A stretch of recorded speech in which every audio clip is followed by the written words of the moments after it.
Hello, everyone, and welcome back. Oh, let me make sure my mic's on. Microphone on, perfect.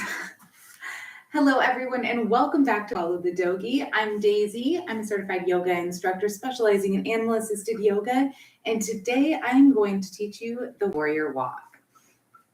So the warrior walk is all about getting the most out of your walk, your daily walk with your dog or your pet of any species.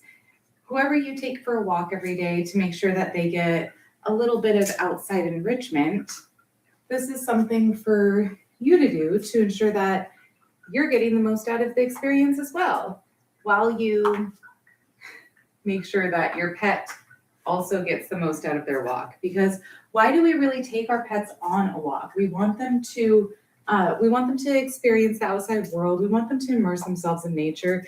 And the best way that they can do that, the best way that they can have an outlet for their natural behaviors and instincts is for us to let them engage with nature however best suits them. So for our dogs, that might be sniffing. If we bring our cats out, that might be hunting little insects or whatever else that we're not necessarily going to be involved in the process. And a lot of times, us as humans, when something isn't engaging for us, we want to move on. We want to rush our counterpart on. But then if we do that, then they're not getting what they need out of that walk. And quite frankly, neither are you.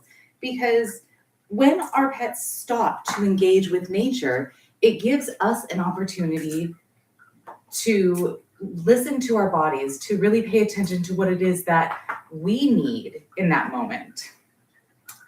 So today I'm going to introduce to you an option for what to do when your animal is engaging with nature or engaging with whatever it is they engage with on their walk, whether that's sniffing a leaf or sniffing a culvert. So I wanted to scatter some cabbage on the ground here because Waffles loves her cabbage. She really does. And I know that this will be engaging for her. We don't really have as much control over the elements outside, so I don't typically live stream outside. And this was going to be, I feel like this is the best way to manufacture the experience of sharing a walk with our pets. So just put a few more of these on the ground, and then I'm going to walk you through some movements that are really easy to do when you're holding onto a leash, or if you have a hands-free leash strapped to you. These are some movements that are really, really easy to do. And I also have, do I have a leash in here?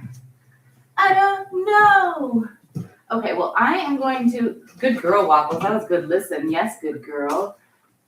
I'm going to, Waffles, nope, not yet. Not yet. Go back to bed. You gotta wait patient. I gotta explain what we're gonna do to our friends first, and then I will call you. See, that was distracting because O-A-Y is her release word. So she was also listening to my body language and understood that I wasn't ready for her yet, but again, was confused by hearing her release word. Anyway, so I'm going to be holding this toy as a demonstration of how you would be holding a leash in this situation while preventing tension on your collar or halter or whatever attachment device your pet is wearing. So now I will release her. She's going to be engaging with our environment here, the man-made nature that we've manufactured in the studio here. And I'm going to be demonstrating to you how we could move around this while practicing asana and getting the most beneficial experience within our own body. All right. Waffles? Okay. So first we're gonna kind of waddle our feet apart here. Start to feel that movement in your glutes, in your adductors and your abductors. We just kind of want to get loosened up here. Step your feet a little wider. What we're doing is we are finding exactly what our natural wide-legged stance is without the initial stiffness. We're just holding on to our leash here, just relaxed. All right, we're just letting our animal do whatever they're doing. It looks like she crossed over, so I'm going to go ahead and move the leash around, moving with our animal. Waffles, come back over here, please. I'm going to go ahead and step forward, though, so that most of her treats are behind me. That way you can kind of see my feet a little bit, too. Now, we're going to take nice deep breaths while we're moving our legs. Get the oxygen flowing through those muscles. And then point your right toe forward so that it creates a perpendicular line that cuts down the middle of your back foot. All right? So now we're bending our knee towards that ankle on an exhale. Inhale, rise up nice and tall. Exhale, bend the knee over. Inhale, straighten the leg. Rise up nice and tall. Exhale, over. Inhale, up. Exhale, warrior two. Turn your head a little bit. Get a nice stretch in your neck. Inhale, up. Exhale, warrior two. Bring your hands to your hips. On an inhale, we're going to rise up nice and tall, and we're going to turn our torso forward. That's going to be easiest to do if you let that back heel slide backwards. Then go ahead and adjust yourself so you're nice and comfy. Inhale, rise up. Exhale, bend that knee over. Arms up over you on your next inhale. And exhale, arms down behind you. And nice big stretch in your shoulders. Exhale, relax deeper. Inhale, all the way up. And it looks like our animal's moving on. So let's go ahead and bring our hips over our ankle. Hinge back. Squeeze your glutes to hinge back and swing your leg forward. Make it a little bit fun. All right, Waffles, go to bed. Waffles, go to bed. What did I say? Good girl. Stay. All right, so we are just walking along, walking our dog, walking our cat, walking our rabbit, whatever we've got in our life, whoever is helping us.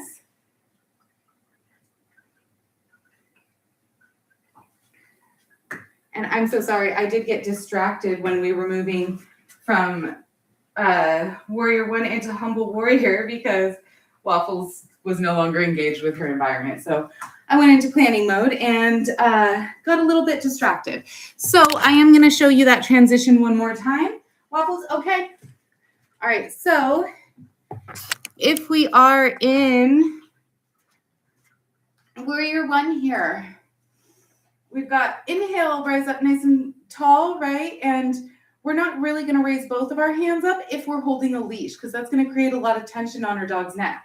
Instead, unless we have a waist leash, if we have a waist leash, we can, or any sort of hands-free leash, we can lift our arms over as long as we're sure that our animal isn't going to tug or lunge towards someone who might be sharing the trail with us or the path. Anyways, so if you are holding your leash, we're going to have one hand come all the way up and exhale. Lower it. Raise your other arm behind you. Inhale. Cross hands. And we're going to, before you raise your other arm up, you're going to pay attention to where your dog is. Make sure that you don't have your leash crossed underneath her leg, because if they do move wrong, then you're going to be at risk of losing your balance, which can be dangerous. So instead, just make sure that your leash isn't crossed. And then inhale, raise your other arm up. Let this arm follow wherever your dog's going. A little extra dynamic movement never hurt anyone. And exhale, come down and up. All right. Inhale back up. And looks like our dog is ready to move on. So we're going to swing our leg. We're going to tighten that glutes, pick our leg up a little bit, and woo, swing it forward and continue on. Waffles, go to bed. Lay down. Now, the first few times that you play this game, those few movements are going to be engaging enough for you. And you're going to want to just continue that. Each time that your pet stops, just switch sides. Go from warrior 2, loosening up, warrior 1, loosening up, humble warrior, and then switch sides with your arm, humble warrior, and then next time your dog stops to sniff, switch the other side, loosening up, warrior 2, and then warrior 1, loosening up, humble warrior, switch arms, warrior 1, humble warrior, and again, you just tighten your glute. That'll pick your leg up behind you a little bit, then swing it in front of you to make it an extra fun, engaging step forward for yourself to re-enter that walking pace, as well as having it be a little bit extra, a little bit more of a yummy snack for your muscles. Now, if you are craving some more movement, there are more directions that we can go. Waffles, okay. So when you're in warrior 2, we can do more than just loosening up and staying in warrior 2. We can also do a peaceful warrior. We can switch the leash to the other side and do an extended side angle or a triangle. Star pose. Good girl. And we can do some windmills. There's so many directions that we can go just from warrior 2. We can also, you need some more? Go lay down.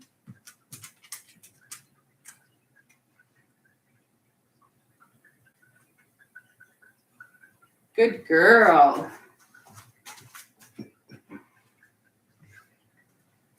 We can also add in all sorts of variations of the other postures that we do.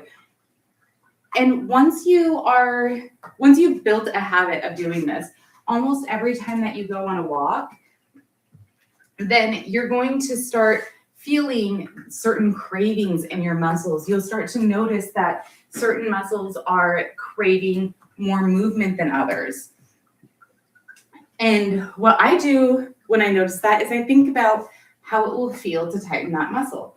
For example, if I feel like my glutes are craving a little bit extra movement in my hamstrings, then I'll spend more time in warrior 3 while Waffles is sniffing. Then I'm going to be practicing standing on one leg, tightening my glutes to lift that other leg up, and stretching my hamstrings to keep me tilted forward. Okay.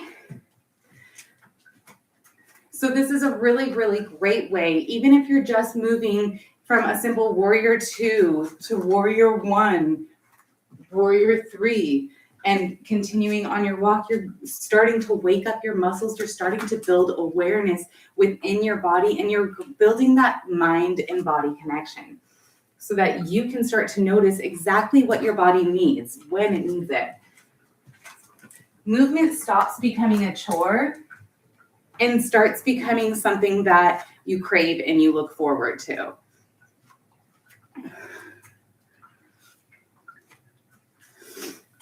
Does anyone have any questions so far? Good girl. Yeah, there's a little more cabbage. There are no more treats though. That's just the toy. Just the toy that I was holding. Do you want to do some tug? What do you want to tell me? You can tell me. What is it? Tell me with your buttons. Use your nose. Make food. Yoga. Yes, we are doing yoga.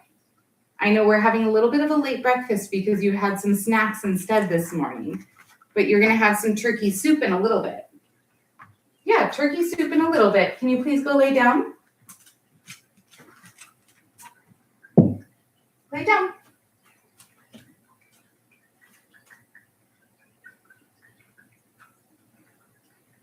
Thank you.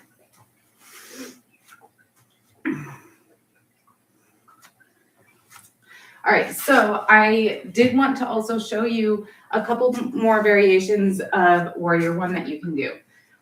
If after you try the Warrior Walk, if you find that this is a really fun, engaging way for you to take a walk, if you find that this is likely something you're going to do repeatedly, I do recommend getting a hands-free leash. I wouldn't say a bungee one. Those are not the best choice for 90% of people, if not more, but they have some excellent crossbody and waist leashes that don't have a bungee, that have really strong buckles.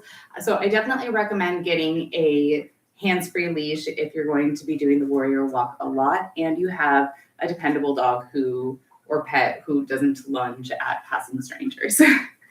Otherwise, definitely just go ahead and stick to your handheld leash. But if you do have a hands-free leash, of course, you can use both hands to get a really nice deep stretch through your shoulders and middle back in Warrior One, to fully elongate through your abdomen and both obliques in Humble Warrior before, in Warrior One with your arms up. Another thing that is super duper useful is if you have a dog who likes to sniff for a really extended period of time, doing that transition between Warrior One, Humble Warrior, and then Warrior Three moves your back ankle in a lot of different directions and applies pressure in a lot of different ways. That creates a lot of variation between the different types of activity that your ankle is participating in, and that's going to loosen it up quite a bit, as well as shifting where you're balancing the weight, which is really, really great for flexibility and strength in both of your ankles. So my recommendations when you're on a walk, if you are feeling hungry in your glutes, spend some more time practicing squeezing one glute to lift into Warrior One, stretching through your hamstrings. If you're feeling a little hungrier in your ankles, spend some more time in Warrior One, maybe moving between Warrior One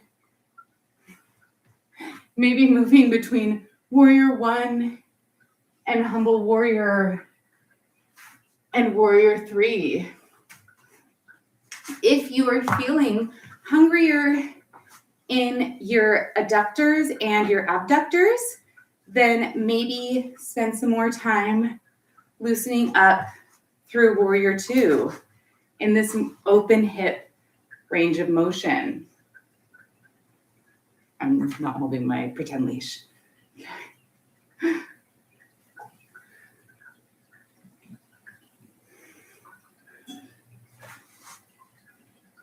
Does anyone have any final questions?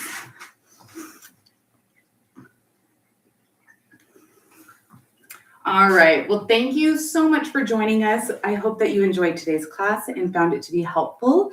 If you did, please make sure that you like this post, share it with a friend, comment if you can, and of course, make sure that you're subscribed because we have so much more fun content to share with you.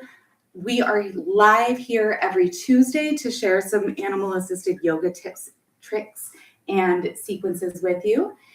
And we will see you next week for more. We will see you next week for more. Have a great week. Stream.